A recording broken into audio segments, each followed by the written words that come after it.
আসসালামু আলাইকুম। আমরা জুনিয়র বৃত্তি পরীক্ষার জন্য অধ্যায় ভিত্তিক প্রস্তুতি নিয়ে আসছি। এর মধ্যে আজকে আমরা যে অধ্যায়টা সম্পর্কে জানবো সেটা হলো পরমাণু গঠন। আর তোমরা দেখতে পাচ্ছ আমি 1 থেকে 10টি টপিকের নাম লিখছি, যে এই টপিকগুলো ছাড়া এই অধ্যায়কে কল্পনাও করা যায় না। তো একটি টপিক যদি আমরা বাদ দিই, মোটামুটি আমরা কিন্তু সেই পুরো অধ্যায়গুলো শেষ করতে পারবো। তো আমি চাচ্ছি এই 10টি টপিক আমরা খুব ভালোভাবে শিখবো আজকে। তো মোটামুটি আমি বড় করবো না ভিডিও, তোমরা জানো যে খুব সামান্য সময়ের মধ্যে বা সংক্ষিপ্ত সময়ের মধ্যে আমি শেষ করার চেষ্টা করি। তো দেখো 1 নম্বর আমি রাখছি মৌলিক ও যৌগিক পদার্থ। তাহলে মৌলিক পদার্থ কাকে বলে? আমরা সবাই জানি যে পদার্থকে ভাঙলে ওই পদার্থ ছাড়া আর অন্য কোনো পদার্থ পাওয়া যায় না, তাকে বলা হয় মৌলিক পদার্থ। যেমন আমি যদি লোহার কথা বলি, লোহাকে যদি আমরা ভাঙি সারা জীবন আজীবন ভাঙতেছি লোহাকে, তাহলে লোহা ছাড়া কি অন্য কিছু পাবো না। আবার যদি দেখো আমরা যদি অক্সিজেনকে ভাঙি, অক্সিজেন একে যদি আমরা ভাঙি, তাহলে আজীবন যদি আমরা ভাঙতে থাকি এই অক্সিজেনকে ভাঙলে এই অক্সিজেন পরমাণু ছাড়া অন্য কোনো আমাদের পদার্থ আমরা পাচ্ছি না। তাহলে আমরা জানি যে পদার্থকে ভাঙলে ওই পদার্থ ছাড়া আর অন্য কোনো পদার্থ পাওয়া যায় না, তাকে বলা হয় মৌলিক পদার্থ। কথাই ক্লিয়ার? তারপরে দেখো যৌগিক পদার্থ একটু শিখি আমরা। তাহলে যৌগিক পদার্থটা কি? যে পদার্থকে ভাঙলে ওই পদার্থ ছাড়া আরো নতুন অন্য পদার্থ পাওয়া যায়, তাকে বলা হয় যৌগিক পদার্থ। যেমন আমি যদি বলি যে খাবার লবণ, যেমন NaCl, সোডিয়াম ক্লোরাইড, যাকে ভাঙলে আমরা সোডিয়াম পাচ্ছি এবং পাচ্ছি ক্লোরিন। সোডিয়াম পাচ্ছি, কি পাচ্ছি? ক্লোরিন। তাহলে এখানে যদি আমি ভাঙি, তাহলে আমরা পাচ্ছি সোডিয়াম, আবার পাচ্ছি ক্লোরাইড। তাহলে এই পদার্থকে ভাঙলে আমরা এক বা একাধিক নতুন পদার্থ পাচ্ছি, তাহলে একে বলা হয় যৌগিক পদার্থ। আশা করি আমাদের মৌলিক পদার্থ এবং যৌগিক পদার্থ ক্লিয়ার।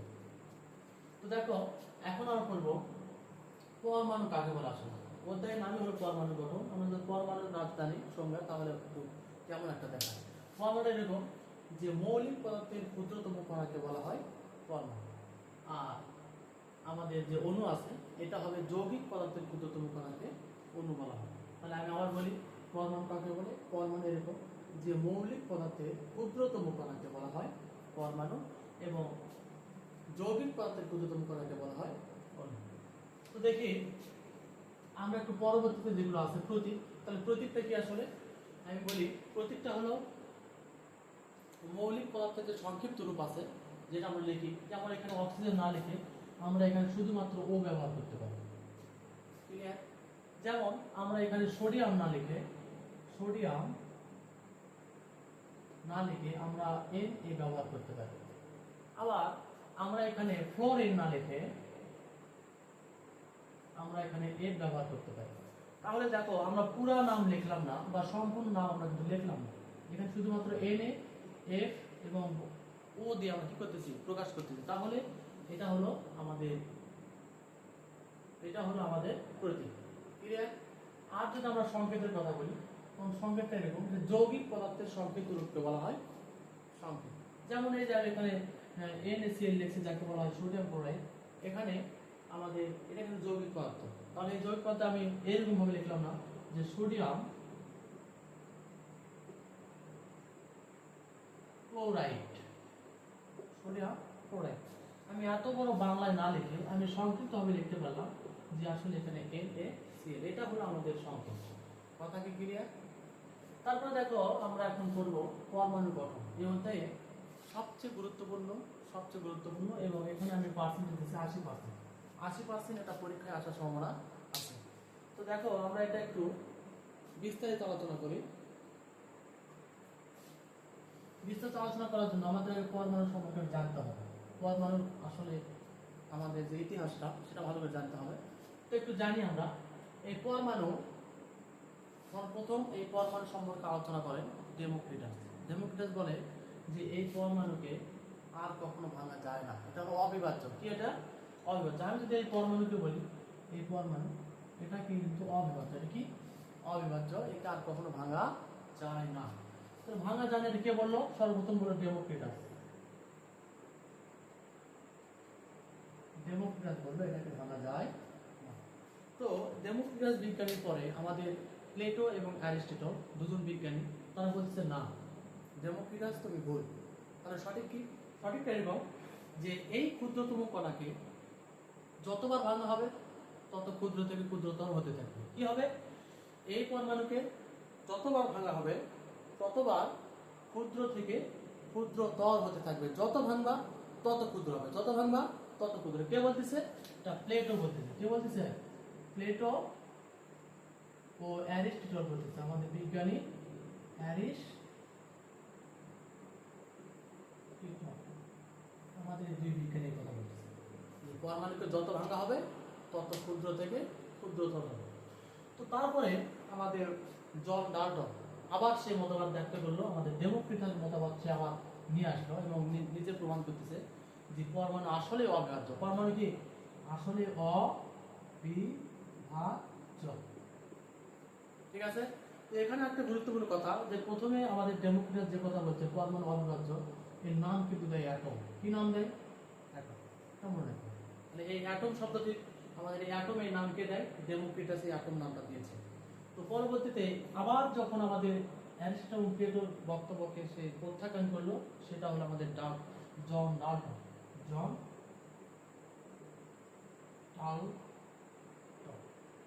এই জন ডাল্টন বলতেছে এই পরমাণু অবিভাজ্য।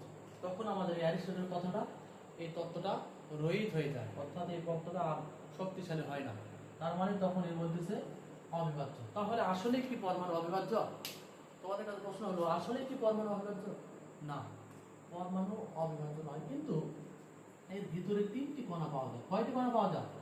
তিনটি কণিকা পাওয়া যায়। একটা হলো ইলেকট্রন, একটা হলো প্রোটন, আর একটা কি নিউট্রন। যেমন এগুলো কোথায় থাকে আমি একটু তোমাদের বলি। যেটা যদি একটা পরমাণু হয়, একটু ভালো করে একটু পরমাণু আঁকা, একটা ভালো করে দেখবো তাহলে। তাহলে আমি যদি বলি যে পরমাণু তিনটি কণিকা দ্বারা গঠিত, একটা হলো ইলেকট্রন, একটা কি একটা কি প্রোটন, আর একটা নিউট্রন। মানে তিনটি কণিকার মাধ্যমে আমাদের এই তিনটি কণিকা দ্বারা একটা পরমাণু আমাদের কি গঠিত। তাহলে দেখো এই পরমাণুর ইলেকট্রন কোথায় থাকে? পরমাণুর ইলেকট্রন কোথায় থাকে? প্রশ্ন আসতে পারে যে পরমাণুর ইলেকট্রন কোথায় থাকে? পরমাণুর ইলেকট্রন থাকে হলো বিভিন্ন কক্ষপথে। তাহলে কক্ষপথে বিভিন্ন নাম আছে। এই যে বিভিন্ন ইলেকট্রন যার মধ্যে ঘোরাফেরা করে তাকে ইলেকট্রন কক্ষপথ বলে। ইলেকট্রন যার মধ্যে ঘোরাফেরা তাকে বলা হয় শেল।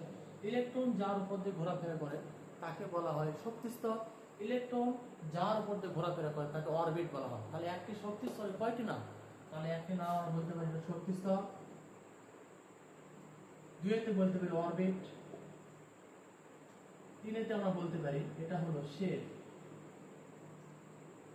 হ্যাঁ, তারপরে আমরা বলতে পারি শক্তিস্তর, অরবিট, শেল। তারপরে আর নাম থাকতে পারে, আমার এর মধ্যে তিনটা মনে আছে। তো আমরা এগুলো একটু মুখস্থ করার চেষ্টা করবো। যখন আমাদের বলবে শেল কাকে বলে, আমরা তো কখনো শুনিনি শেলের নাম। আমরা বলতে অরবিট বলতে পারি, কথা বলতে পারি, আমরা তো কোনো অরবিটের নাম শুনিনি। তাহলে যখনই বলবো শক্তি স্তর, ওটাই অরবিট, ওটাই কি শেল। তাহলে অরবিট কাকে বলে? ইলেকট্রন যার উপর দিয়ে ঘোরাফেরা করে, বা ইলেকট্রনের রাস্তা, ইলেকট্রনের কি রাস্তা। আর ইলেকট্রন এর উপর দিয়ে ঘোরাফেরা করতেছে আমরা জানি, তাহলে এগুলো কি রাস্তা না? ইলেকট্রন সবসময় কক্ষপথের মধ্যে চলাচল করে।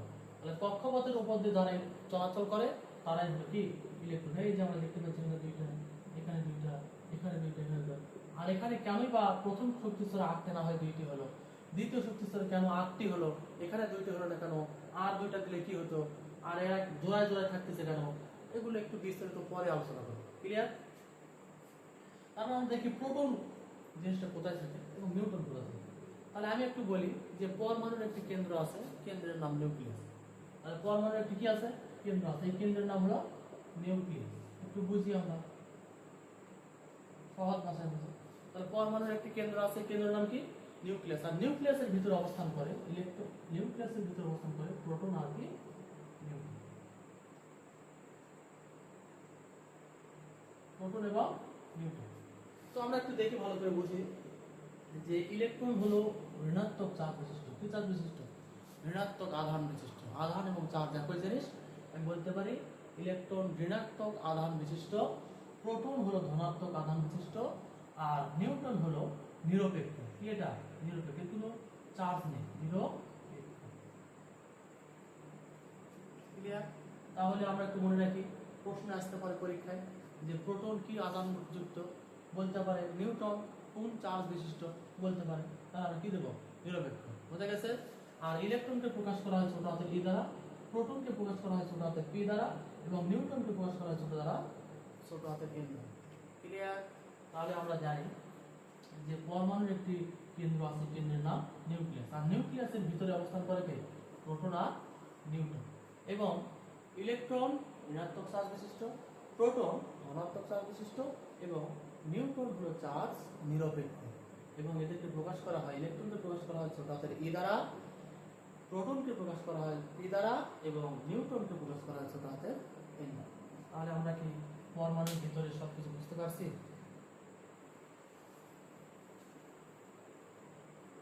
তো আমরা এখন দেখি যে পারমাণবিক সংখ্যা আসলে কাকে বলে। তোমাদের বইয়ে একটা চার্ট আছে, দেখো অষ্টম শ্রেণীর বইয়ে একটা সুন্দর একটা চার্ট আছে। চার্টে সুন্দর করে লেখা আছে, এখান থেকে 1 থেকে আমাদের 18 পর্যন্ত মৌল দেওয়া আছে। যেখানে 19 এবং 20 আমি তোমাদের দেখে দিতে বলছিলাম যে 20টা মুখস্থ করলে তোমাদের 8 পার হয়ে যাবে, এবং 9 এর জন্যটা তখন তোমাদের 30 থেকে 40টা মৌলের নাম মুখস্থ রাখতে হবে। ঠিক আছে? তাহলে 1 নম্বর মৌল হাইড্রোজেন, এই 20টা মৌলের নাম তো আমাদের সবার মুখস্থ আছে। ঠিক আছে? এই যে যে মৌল যে কয় নাম্বার অবস্থান করছে সেটা তার কি? পারমাণবিক সংখ্যা। অর্থাৎ আমি যদি বলি যে একটা সুন্দর একটা সংখ্যা যদি বলি যে পারমাণবিক সংখ্যাকে বলে, পরমাণু, কোন পরমাণু একটি পরমাণুতে, অর্থাৎ কোন মৌলে একটি পরমাণুতে, কি বলবো আমি? কোন মৌলের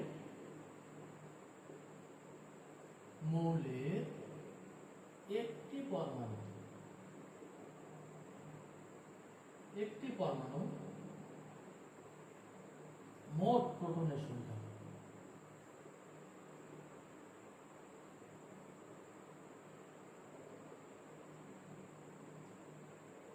সংখ্যাকে বা কোন মৌলের একটি পরমাণুর প্রোটনের সংখ্যাকে পারমাণবিক সংখ্যা বলা হয়। সংখ্যা বলা হয়, কেমন রাখবো? তার পারমাণবিক সংখ্যাকে বলে কোন মৌলের একটি পরমাণুর প্রোটনের সংখ্যাকে বলা হয় পারমাণবিক সংখ্যা। তাহলে পারমাণবিক সংখ্যা প্রকাশ করা হয় বড় হাতের জেড দ্বারা। কি দ্বারা প্রকাশ করা হয়? বড় হাতের জেড দ্বারা। তাহলে আমরা এখান থেকে কি বুঝলাম? যদি আমি বলি অক্সিজেনেতে, এই অক্সিজেন পরমাণু, এই পরমাণুতে আমাদের আছে হলো প্রোটন, 8টি প্রোটন আছে। তাহলে এই পরমাণুর, এই অক্সিজেনের পারমাণবিক সংখ্যা কত? অবশ্যই 8 হবে। কারণ এখানে আমি একটু বলি তোমাদের, যেখানে যেহেতু বলছে যে কোন মৌলের একটি পরমাণু প্রোটনের সংখ্যা, তাহলে এখানে প্রোটন কত? 8। তার মানে পারমাণবিক সংখ্যা কত হবে? 8 হবে। এটা তোমাদের আমি ভালোভাবে আরো বিস্তৃত সূত্র আমি তোমার দিয়েছি। ঠিক আছে? একটু মনে রাখি পারমাণবিক সংখ্যা। আর অবশ্যই মনে রাখো পারমাণবিক সংখ্যা কি দ্বারা প্রকাশ করা হয়? বড় হাতের জেড দ্বারা প্রকাশ করা হয়। তো দেখো পরবর্তীতে আছে আমাদের পারমাণবিক সংখ্যা, যেটা আমাদের আছে যে এখানে পারমাণবিক ভর সংখ্যা। ভর সংখ্যাটা কি আসলে? কোন মৌলে একটি পরমাণু মোট প্রোটন এবং নিউট্রনের সংখ্যাকে পারমাণবিক ভর সংখ্যা বলা হয়। তাহলে আমি একটু বলি যে আসলে একটা পরমাণু, এটা, এই পরমাণুর নাম আমি দিলাম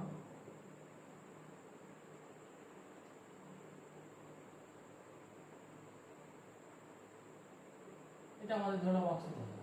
ঠিক আছে? এটা অক্সিজেনের মৌলিক, মাঝখানে মৌলিকটা বোঝা যাবে না, এখানে মৌলিক না, যেটা অক্সিজেন। যে অক্সিজেন যদি হয়ে থাকে, অক্সিজেন যদি এটা আমাদের হয়ে থাকে, তাহলে দেখো এটার ইলেকট্রন কত? 1 2 3 4 5 6 7 8। তার মানে অক্সিজেনের প্রোটন কত? অক্সিজেনের প্রোটন হলো 8। কারণ এই সূত্রটা মনে রাখবা, প্রোটন সমান সমান ইলেকট্রন সমান সমান পারমাণবিক সংখ্যা।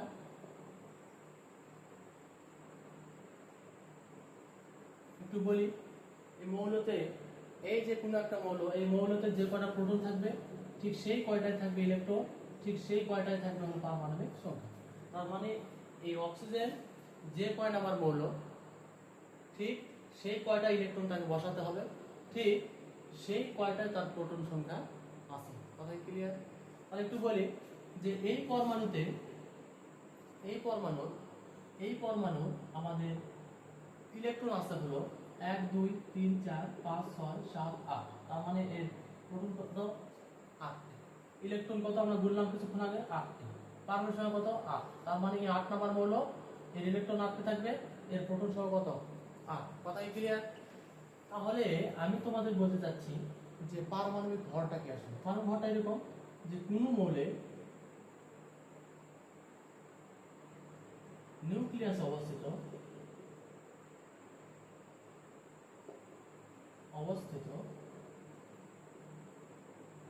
মোট প্রোটন ও নিউট্রন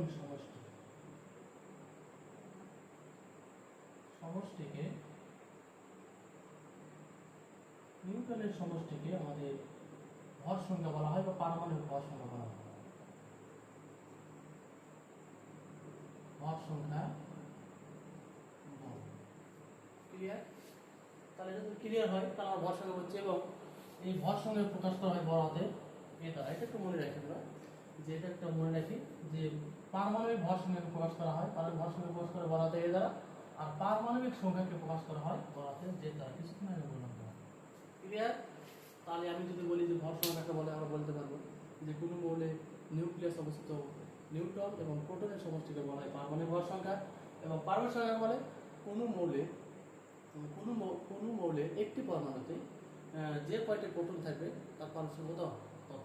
তাহলে দেখো এখন আমরা খুবই গুরুত্বপূর্ণ, আমি এখানে 100% দিয়ে রাখছি, কারণ এখান থেকে প্রশ্ন যদি আসে আমাদের গ নাম্বারে বলবে উপরের মৌলগুলো ইলেকট্রন বিন্যাস করে দেখো। তাহলে ইলেকট্রন বিন্যাস করার ক্ষেত্রে আমি তোমাদের একটু টেকনিকটা শিখে দিই যে আসলে কিভাবে এটা করতে হয়, আসলে কিভাবে নিয়ম ইলেকট্রন বিন্যাসে। তো আমরা আগে ইলেকট্রন সম্পর্কে ভালোভাবে জানি, একটু আমরা সবাই পরমাণু সম্পর্কে ভালো করে জানি, একটু নিউটন সম্পর্কে জানি, একটু প্রোটন সম্পর্কে জানি, সেগুলো আমরা জানি। জানার পরে এখন এখানে আসছি, তো দেখতে পাচ্ছি যে এটা একটা মৌল। এটা কি মৌল? মৌলের ভিতরে আমরা দেখতে পাচ্ছি যে এখানে এই প্রথম কক্ষপথকে বলা হয় কে কক্ষপথ। কি বলা হয়? কে।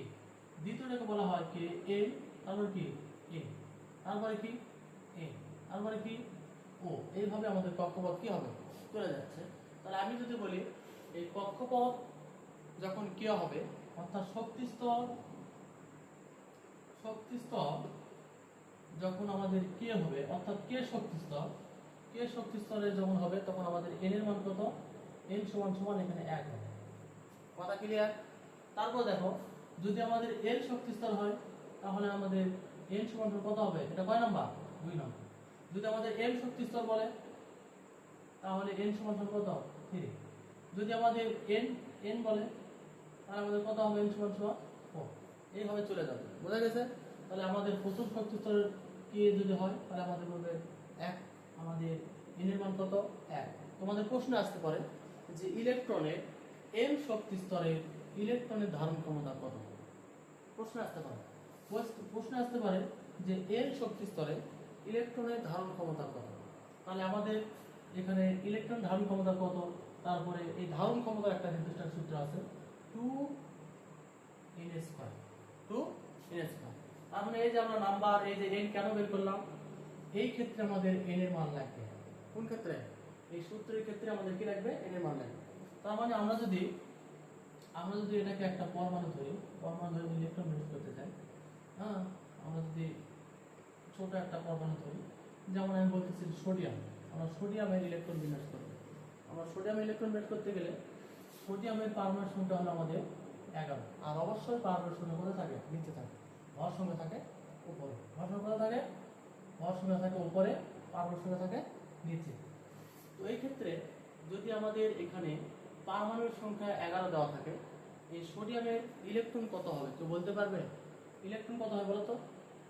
হ্যাঁ, ইলেকট্রন হবে আমাদের 11, কারণ আমরা আগেই বলছি পারমাণবিক সংখ্যা যা হবে ইলেকট্রন তাই হবে এবং প্রোটন তাই হবে। তাহলে আমাদের কি হবে?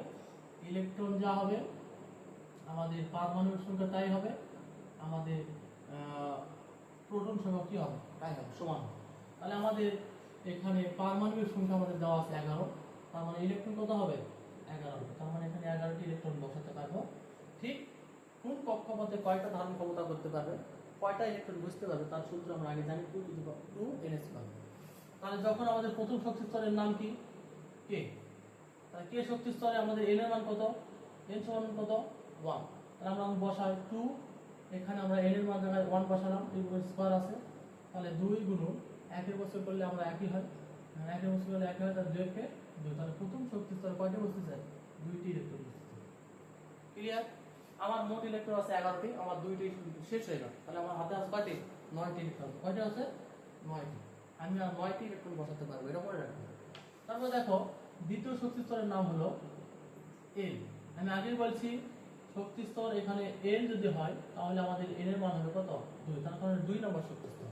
কয় নম্বর শক্তি স্তর 2 নম্বর। তাহলে আমরা 2 n স্কয়ার দেই, আমরা 2 গুণন n এর মান যখন 2 হবে, তাহলে 2 গুণন 2 গুণন কত হয় 4, 4 গুণন 8, অর্থাৎ 8টি ইলেকট্রন বসাতে হবে তার। তাহলে একটু 8টি ইলেকট্রন বসে 2 4 6 আমাদের 8, তাহলে আমাদের মোট ইলেকট্রন কত হলো 1 2 3 4 5 6 7 8 9 10। আমার মোট ইলেকট্রন কত, মোট ইলেকট্রন হলো 11টি। আমার আরো একটি শক্তি স্তর লাগতেছে এবং পরবর্তী শক্তি স্তর আমি একটু বসালাম, এখন 11টি হলো।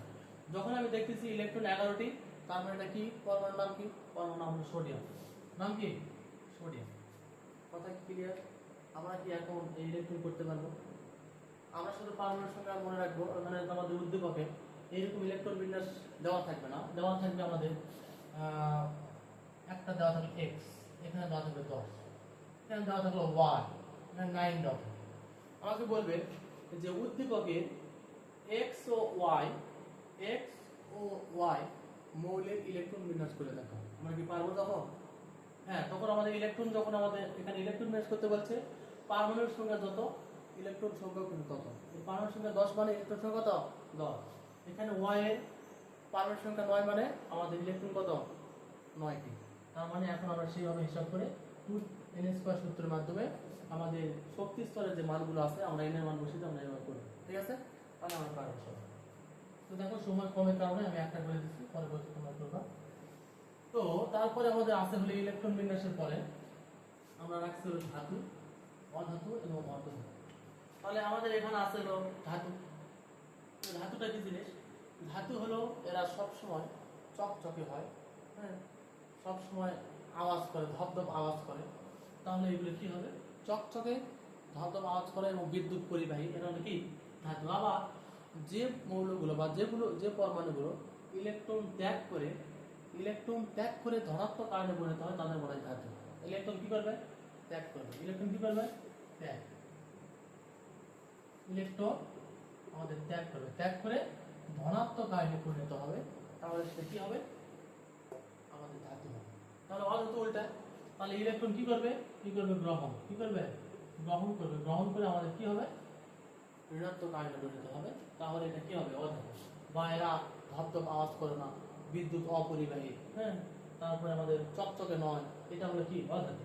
আর অধাতু কখনো কখনো ইলেকট্রন গ্রহণ করে, কখনো কখনো ইলেকট্রন কি করে? ত্যাগ করে বা বর্জন করে। আবার এরা সেরকম কখনো কখনো বিদ্যুৎ পরিবাহী আবার অপরিবাহী, আবার কখনো কখনো এরা চকচকে হয় আবার কমিয়ে হয়। এগুলো হলো অর্ধধাতু। বোঝা গেছে? তো আমরা একটু নিষ্ক্রিয় মৌলটা করি। এটা একটু গুরুত্বপূর্ণ, আমি 100% দিয়ে রাখছি, কারণ এটা একটু বেশি সময় দিয়ে পড়াতে হবে। তো নিষ্ক্রিয় মৌল 1 থেকে 20 এর মধ্যে আমাদের এখানে আছে, যেমন আছে হলো হিলিয়াম, তারপরে আমাদের আছে হলো নিয়ন, হ্যাঁ, তারপরে আমাদের আছে হলো আর্গন। 1 থেকে 20 এর মধ্যে এই তিনটা আছে। তাহলে এগুলো কেন নিষ্ক্রিয় মৌল? যদি আমি হিলিয়ামেরটা বলি, তাহলে হিলিয়ামের ইলেকট্রন বিন্যাস যদি করে দেখায়, তাহলে আমি দেখতে পাচ্ছি এর সর্বশক্তি স্তর ইলেকট্রন দ্বারা পূর্ণ। কেন?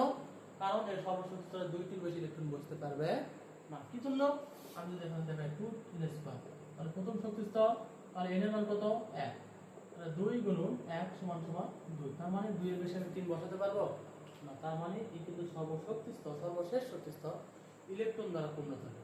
যে সকল মৌলে ইলেকট্রন বিন্যাসে সর্বশেষ শক্তি স্তর ইলেকট্রন দ্বারা পূর্ণ থাকে তাকে নিষ্ক্রিয় মৌল বলে। তাহলে কথা একটু মনে রাখি, যে সকল মৌলে ইলেকট্রন বিন্যাসে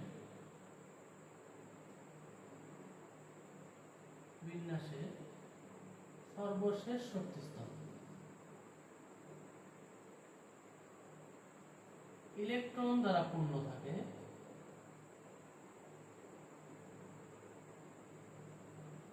তাকে নিষ্ক্রিয় মৌল বলে।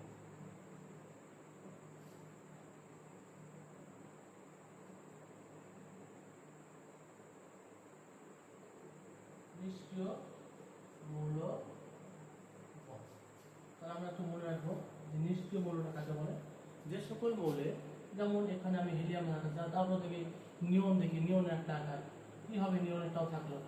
তাহলে প্রথম শক্তি স্তরে দুইটা আমরা হিসাব করছি, 2 নম্বর শক্তি স্তরে 2 NH পাওয়া, 2 গুণ n এর মান এখন 2 নম্বর শক্তি স্তরে 2 বসাচ্ছি, 2 গুণ 2 জনের কথা 4, 4 দশ 8, আর আমরা 8টা এখানে বসাতে পারবো। তাহলে 4 4 4 8 9 10, তাহলে 10টি ইলেকট্রন। তাহলে দেখো তো সর্বশেষ স্তর, এখানে কি আরো 2-1টা ইলেকট্রন বসাতে পারবো আমি? না, এখানে বসানো যাবে না, কারণ এর সর্বশেষ শক্তি স্তরে ইলেকট্রন ধারণ ক্ষমতা কত? 8। আর সর্বশেষ শক্তি স্তরে ইলেকট্রন ক্ষমতা ধারণ ক্ষমতা 8 থাকায় এখানে আর কোনো ইলেকট্রন বসাতে পারতেছি না। আর কারণ হলো যে সকল মৌলে ইলেকট্রন বিন্যাসে সর্বশেষ শক্তি স্তর ইলেকট্রন দ্বারা পূর্ণ থাকে তাকে বলা হয় নিষ্ক্রিয় মৌল। এই জন্য আমাদের এই নিয়ম, আমাদের এই হিলিয়াম, আর্গন, এই আর্গনের সর্বশেষ শক্তি স্তর আমাদের কি থাকে? ইলেকট্রন দ্বারা পূর্ণ থাকে, তাই এগুলোকে নিষ্ক্রিয় মৌল বলা হয়। আর সকল মৌলই চাই যে আমরা একটা নিষ্ক্রিয় থাকতে চাই, কারণ নিষ্ক্রিয় মৌলরা কখনো কোনো মৌলকে ইলেকট্রন দিবেও না, ইলেকট্রন কারো থেকে নেবেও না। এরা সবসময় চায় যে আসলে আমরা একটু শান্তিতে থাকি, আমরা কারোর সাথে বন্ধনে আবদ্ধ, রাসায়নিক বন্ধনে আবদ্ধ হব। তার কারণ নিষ্ক্রিয় মৌল, সকল মৌলই চায়, সকল মৌলের ধর্ম হলো যে এরা সবসময় নিষ্ক্রিয় থাকতে পছন্দ করে, অর্থাৎ তারা চায় সবসময় নিষ্ক্রিয় মৌল হবে। যেমন আমি যদি বলি নিয়নের কথা, এই যে আমি বলি যেমন ফ্লোরিন, আমাদের যে সোডিয়ামটা আছে, ফ্লোরিন আর কি সোডিয়াম কি আবার নিষ্ক্রিয় হচ্ছে, আমি একটু বুঝাই। যেমন ফ্লোরিনের ইলেকট্রন আছে হলো আমাদের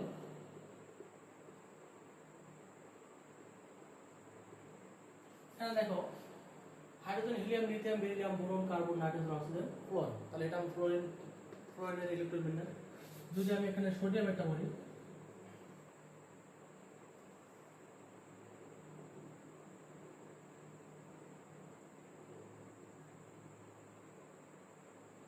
দেখো hydrogen, helium, lithium, beryllium, boron, carbon, nitrogen, oxygen, fluorine, sodium. তাহলে এটা হলো সোডিয়াম, এটা কি ফ্লোরিন। এখন এই ফ্লোরিন যদি কোনোভাবে কারোর সাথে একটা ইলেকট্রন নিতে পারে, তাহলে তার সর্বশেষ শক্তি স্তর কিন্তু ইলেকট্রন দ্বারা পূর্ণ হচ্ছে, তার মানে সে শান্তিতে থাকবে। এবং যদি সোডিয়ামের কথা বলি, সোডিয়ামের সর্বশেষ শক্তি স্তরে এই একটি ইলেকট্রন যদি সে কোনোভাবে ত্যাগ করতে পারে, তাহলে সে কিন্তু কি হবে? নিষ্ক্রিয় মৌলে রূপ ধারণ করবে।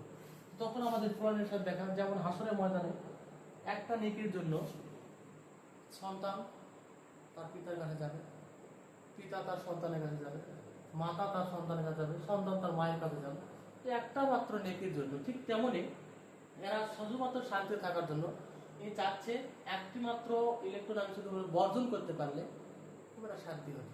এবং এই যে ফ্লোরিন, এ বলতেছে আমি যদি কোনোভাবে একটি ইলেকট্রন গ্রহণ করতে পারতাম, কারণ তো পেতাম, তাহলে আমি খুব শান্তিতে থাকতাম। তো তখন ঠিক সেই সময় এই সোডিয়ামের সাথে ফ্লোরিনের দেখার কারণে এই সোডিয়াম ফ্লোরিনকে একটা ইলেকট্রন কি করলো? দিয়ে দিল। তাহলে আমরা দেখো এখানে কি হলো, সোডিয়াম আমাদের ইলেকট্রন কি করলো? ত্যাগ করলো। সোডিয়াম ত্যাগ করে কি হলো? আমাদের সোডিয়াম একটি ইলেকট্রন ত্যাগ করলো, যার কারণে এখানে সোডিয়াম আমাদের ধনাত্মক আয়নে কি হলো? পরিণত হলো। এখানে দেখো সোডিয়াম আমাদের এখানে সোডিয়াম আমাদের ধনাত্মক আয়নে পরিণত হলো, একটি ইলেকট্রন কি করলো? গ্রহণ করলো, এবং একটি ইলেকট্রন ত্যাগ করলো। এবং ফ্লোরিনের কথা বলছি আমি, এই ফ্লোরিন কি করলো? একটি ইলেকট্রন কি করলো? গ্রহণ করলো, গ্রহণ করে সেটা ফ্লোরিন কি হলো? মাইনাস আয়নে পরিণত হলো। বোঝা গেছে? তাহলে দেখো এখন যদি আমি এখানে করি, যেমন আমি পাচ্ছি হলো এরকম সোডিয়াম আমাদের প্লাস এবং ফ্লোরিন কি মাইনাস। অথবা এখন দেখো আমরা এখান থেকে পাচ্ছি হলো সোডিয়াম, এই লেখাটা পাচ্ছি এখানে সোডিয়াম প্লাস এবং ফ্লোরিন কি মাইনাস। তার কারণ সোডিয়াম প্লাস মানে সোডিয়াম একটা ইলেকট্রন ত্যাগ করেছে, ফ্লোরিন মাইনাস মানে একটি ইলেকট্রন কি করছে, গ্রহণ করছে। তাহলে আমরা চাচ্ছি যে এই যে বন্ধন, এই বন্ধনের মাধ্যমে দুইটা পরমাণু খুব শান্তিতে এখন বসবাস শুরু করে দিয়েছে। তাহলে এরা ইলেকট্রন কাউকে দেয় না এবং কারো থেকে গ্রহণ করেও না। বোঝা গেছে? ঠিক আমরা এখন বলবো অ্যানায়ন এবং ক্যাটায়ন, যেটা আমি কিছুক্ষণ আগে বললাম। অ্যানায়নটা এরকম, যে সকল মৌল এক বা সর্বশেষ শক্তি স্তরে এক বা একাধিক ইলেকট্রন ত্যাগ করে ধনাত্মক আয়নে পরিণত হয় তাদের অ্যানায়ন বলে। আর যে সকল মৌল বা পরমাণু সর্বশেষ শক্তি স্তরে এক বা একাধিক ইলেকট্রন গ্রহণ করে, তাহলে আমি একটু লিখি, যে সকল মৌল সর্বশেষ শক্তি স্তরে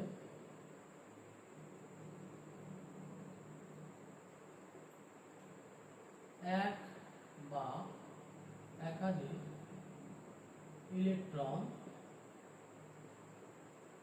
ত্যাগ করে আমাদের ধনাত্মক আয়নে পরিণত হয় তাকে অ্যানায়ন বলে। বোঝা গেছে? আর যে সকল মৌল সর্বশেষ স্তরে এক বা একাধিক ইলেকট্রন গ্রহণ করবে, কি করবে, গ্রহণ, তখন এটা হয়ে যাবে ক্যাটায়ন। কি হবে, ক্যাটায়ন। একটি এদের আমি দুইটা করে দিলাম কারণ আমাদের সময় খুব কম। বোঝা গেছে? যেমন সোডিয়াম, ওখানে আমাদের একটি ইলেকট্রন আমরা কি করছিলাম, সোডিয়াম একটি ইলেকট্রন আমাদের আমাদের ছেড়ে দিচ্ছে। বোঝা গেছে? এটা কি করছে, ছেড়ে দিচ্ছে। এবং ফ্লোরিন আমাদের একটি ইলেকট্রন কি করছে, গ্রহণ করছে। বোঝা গেছে? একটু আমরা একটু বুঝি, বুঝলে আমাদের কাম হয় না। তারপর দেখো আইসোটোপ, আমরা আইসোটোপ করবো। তাহলে আইসোটোপ আমাদের জানতে হবে, আইসোটোপ কাকে বলে। যে সকল মৌলে ভর সংখ্যা সমান, প্রোটন সংখ্যা সমান কিন্তু ভর সংখ্যা ভিন্ন। যে সকল মৌলে প্রোটন সংখ্যা সমান কিন্তু ভর সংখ্যা ভিন্ন। যেমন আমি যদি বলি হাইড্রোজেন, হাইড্রোজেনের দেখো তিনটি আইসোটোপ আছে। যেমন হাইড্রোজেনের তিনটি আইসোটোপ আমি একটু লিখে দিচ্ছি তোমাদের। দেখো হাইড্রোজেন তিনটি আইসোটোপ, এটা হলো আমাদের বলা হয় প্রোটিয়াম, এটা ট্রিটিয়াম এবং এটা ডিউটেরিয়াম। তাহলে প্রোটিয়াম, ট্রিটিয়াম এবং ডিউটেরিয়াম। তাহলে এখানে এর পারমাণবিক সংখ্যা এক হলেও ভর সংখ্যা কত, এক। এখানে কোনো নিউট্রন নাই। প্রশ্ন আসতে পারে, গুরুত্বপূর্ণ প্রশ্ন, যে হাইড্রোজেনের কোন আইসোটোপে নিউট্রন সংখ্যা থাকে না। তাহলে যে হাইড্রোজেনের কোন আইসোটোপে নিউট্রন সংখ্যা থাকে না, সেটা হবে আমাদের প্রোটিয়াম। কি হবে, প্রোটিয়াম। ঠিক আছে? এটা হলো আমাদের ট্রিটিয়াম, এটা কি ডিউটেরিয়াম। এখানে একটি নিউট্রন আছে, তা আমাদের এক, এবং এই যে পারমাণবিক সংখ্যা এক, তাহলে এক এক যোগ করলে কত হয়, দুই হয়। যেমন আমাদের এই যে আমাদের বলছিলাম আগে যে প্রোটন যোগ আমাদের কি নিউট্রন। তাহলে এখানে যদি আমাদের প্রোটন সংখ্যা যদি আমাদের এক হয়, তাহলে নিউটন সংখ্যা কত, এক সমান কত, দুই। তার মানে এখানে ট্রিটিয়ামে একটি প্রোটন এবং একটি কি আছে, ইলেকট্রন আছে, একটি হলো নিউট্রন আছে। তাহলে এক এক যোগ করলে কত হয়, দুই হয়। ঠিক তেমনই এখানে আমাদের দুইটি নিউট্রন আছে, নিউট্রন দুইটি আছে, আর একটি আছে প্রোটন বা ইলেকট্রন বা পারমাণবিক সংখ্যা এক। তাই এক আর এক করলে কত হয়, আমাদের এই দুই আর এক যোগ করলে আমাদের কত হচ্ছে, তিন হচ্ছে। এটা হলো প্রোটিয়াম, এটা ট্রিটিয়াম, এটা কি ডিউটেরিয়াম। তাই হাইড্রোজেনের তিনটি আইসোটোপ, তেমনই কার্বনেরও কিন্তু তিনটি আইসোটোপ আছে। তোমাদের বই খুব বিস্তারিত জানানো আছে। তো এখন আমরা আইসোটোপ, আইসোটোপ তো আমরা জানলামই। তো এর ব্যবহার কি ক্ষেত্রে হয়, ব্যবহার হয় আমাদের প্রথমত আমাদের রোগ যে নির্ণয়, আমাদের অনেকের ক্যান্সার হয়, আমাদের অনেকের পাড়া প্রতিবেশী যাই ক্যান্সার হয়। যেমন আমার ভিতরে যে ক্যান্সার, যে কোন কোষে ক্যান্সার ধরছে বা কোন কোষে ক্যান্সার আক্রমণ করছে, সেটা যদি আমরা নির্ণয় করতে যাই, তাহলে এই তেজস্ক্রিয় আইসোটোপ সেখানে পৌঁছানোর পরে সেটা ছবি তুলবে। বোঝা গেছে? ছবি তুলে সেটা আমাকে শনাক্ত করে দেবে যে আসলে এখানে আমাদের আইসোটোপ এখন ক্ষতিগ্রস্ত হয়ে গেছে। এবং ওই যে ক্ষতিগ্রস্ত স্থান, যে আমাদের ক্যান্সার কোষ যেখানে ক্যান্সার ধরছে, সেটা নিরাময়ের জন্য আমাদের কি করা হয়, এই তেজস্ক্রিয় অ্যাসিড ব্যবহার করা হয়। আবার আমাদের তেজস্ক্রিয় অ্যাসিড ব্যবহার করা হয় বিভিন্ন ডাক্তারের যে আমাদের বিভিন্ন যন্ত্রপাতি আছে, যেমন যতগুলো আমাদের বিভিন্ন অংশ কাটার জন্য কেচি ব্যবহার করে, বা বিভিন্ন যন্ত্রপাতিগুলো যেগুলো আছে সেগুলো পরিষ্কার পরিচ্ছন্ন করার জন্য আমাদের ফিজিক্স কাস্টর ব্যবহার করা হয়। এবং আবার ব্যবহার করার কারণে রোগ যে আমাদের নিরাময় করতেছে এই ক্ষেত্রেও কিন্তু ব্যবহার করা হচ্ছে। যেমন আবার কৃষি ক্ষেত্রে ব্যবহার করা হচ্ছে, যেমন বিভিন্ন এমন একটা রোগ ধরছে যে রোগ আমরা শনাক্ত করতে পারছি না, তো তেজস্ক্রিয় আচরণের মাধ্যমে সেই রোগটা শনাক্ত করতে পারি।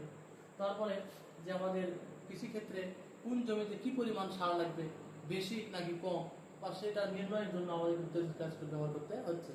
আবার ফলমূল যে পরিষ্কার করবো আমরা, ফলমূল পরিষ্কারের জন্য তেজস্ক্রিয় আচরণ, ফলমূলে কিন্তু অনেক প্রকার ব্যাকটেরিয়া থাকে উপরে থাকে, যেগুলো না ধুয়ে খেলে আমাদের সমস্যা হয়।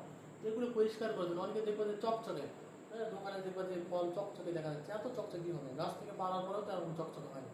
তো তারা এই তেজস্ক্রিয় আচরণ ব্যবহার করে ময়লাগুলো সাফ করে ব্যাকটেরিয়াগুলো মেরে ফেলে, তারপরে সেগুলো চকচকে থাকে। তো ফলমূল যে পরিষ্কার করতেছে উপরে সেটা পরিষ্কার করার জন্য আমরা আইসিটি ব্যবহার করতেছি। তারপরে আমাদের বিভিন্ন প্রন্ততান্ত্রিক স্থান, যেমন আমাদের মহাস্থান, কুণ্ডনগর, যেখানে কোনো একটা নিদর্শন পাওয়া গেলে সেটা আমরা যদি জানতে চাই যে কত বছর আসলে পুরনো, কত বছর পুরাতন, সেটা জানার জন্য আমাদের আইসোটোপ ব্যবহার করা হয় যে আসলে এটা কত পুরনো। আবার অনেকে কঙ্কাল পাওয়া যায়, যে ফসিল যাকে বলে কঙ্কাল, এটা পাওয়ার পরে আমরা নির্ণয় করতে পারি না যে কত বছর আগে মারা গেছে বা কার কঙ্কাল, এটা কিভাবে, এটা জানার জন্য আমাদের কিন্তু আইসোটোপ ব্যবহার করা হয়। তো পরিশেষে আমরা এই 10টি টপিক শেষ করলাম। তো আগামী দিন আমরা তোমাদের বিজ্ঞান বইয়ে যে পৃথিবী ও মহাকর্ষ অধ্যায়টা আছে, তো সেই অধ্যায়টা আমরা শেষ করবো ইনশাল্লাহ। তো এই পর্যায়ে আমরা, অনেক সময় হয়ে গেল, তোমাদের ধন্যবাদ সবাইকে ধন্যবাদ, তোমরা ধৈর্য সহকারে ক্লাসটি করেছো। আর এগুলো বারবার রিভাইজ না করলে আমাদের কিন্তু সমস্যা হতে পারে। তো আমরা বারবার একটু রিভাইজ করি পড়াগুলো, আমরা শুধু জানা বিষয়গুলো তো বারবার রিভাইজ করি, পরীক্ষা হলে যেন আমাদের সমস্যা না হয়। তো আমরা চাই তোমরা সুস্থ থাকো, ভালো থাকো, হ্যাঁ, তোমাদের দীর্ঘ হায়াত আমি কামনা করি। তো এই বলে আমার ক্লাসটা শেষ করতেছি। আর সবাই ভালো থাকো, সুস্থ থাকো, পড়ার মধ্যে থাকো, তোমাদের পরীক্ষা ভালো যাবে ইনশাল্লাহ, আমি দোয়া করি। তো সুস্থ থাকো সবাই, আসসালামু আলাইকুম।